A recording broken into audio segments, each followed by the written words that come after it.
আসসালামু আলাইকুম। নতুন আরেকটি ভিডিওতে সবাইকে স্বাগত জানাচ্ছি। আমরা আজকের ভিডিওতে বেসরকারি শিক্ষক নিবন্ধন ও প্রত্যয়ন কর্তৃপক্ষ এনটিআরসি এর ৭ম শিক্ষক নিয়োগের বিস্তারিত আলোচনা করব। সম্পূর্ণ ভিডিওটি দেখার অনুরোধ রইল।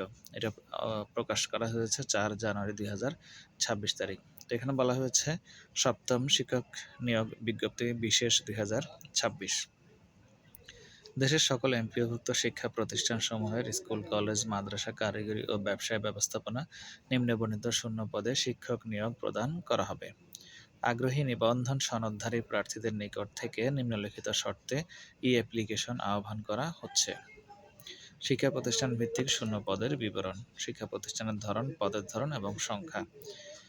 শিক্ষা প্রতিষ্ঠানের ধরন: স্কুল ও কলেজের ক্ষেত্রে এমপিওভুক্ত ২৯,৫৭১টি শূন্যপদ।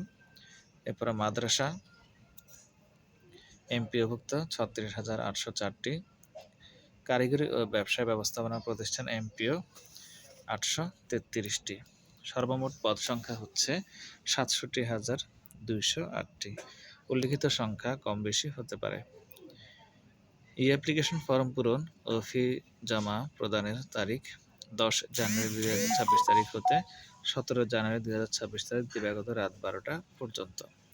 আবেদনকারী বয়স ও শিক্ষক নিবন্ধন সনদের মেয়াদ ৪ জুন ২০২৫ তারিখে সর্বোচ্চ ৩৫ বছর এবং শিক্ষক নিবন্ধন সনদের মেয়াদ নিবন্ধন পরীক্ষার ফলাফল প্রকাশের তারিখ হতে ৩ বছর।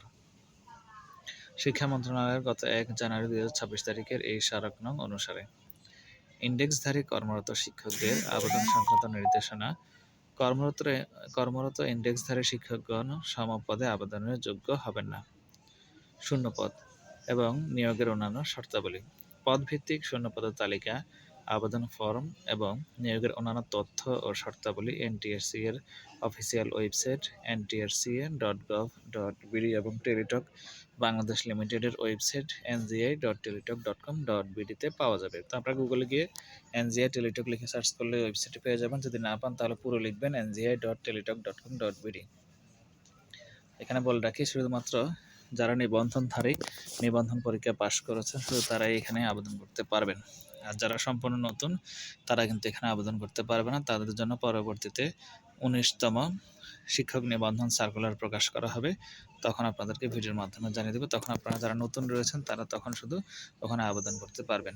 আর যারা এই গণবিজ্ঞপ্তিতে আবেদন করবেন ৭ম, তারা অবশ্যই পুরো সার্কুলারটা, যেমন কয়টি প্রতিষ্ঠান চয়েস দেওয়া যাবে, একসাথে পেমেন্ট করা যাবে কিনা, কত টাকা পেমেন্ট করতে হবে, পেমেন্টের প্রক্রিয়া কি, নির্দেশনাগুলো দেখে নেবেন। আশা করি আবেদন করতে কারো কোনো সমস্যা হবে না। সবাই ভালো থাকবেন। ধন্যবাদ।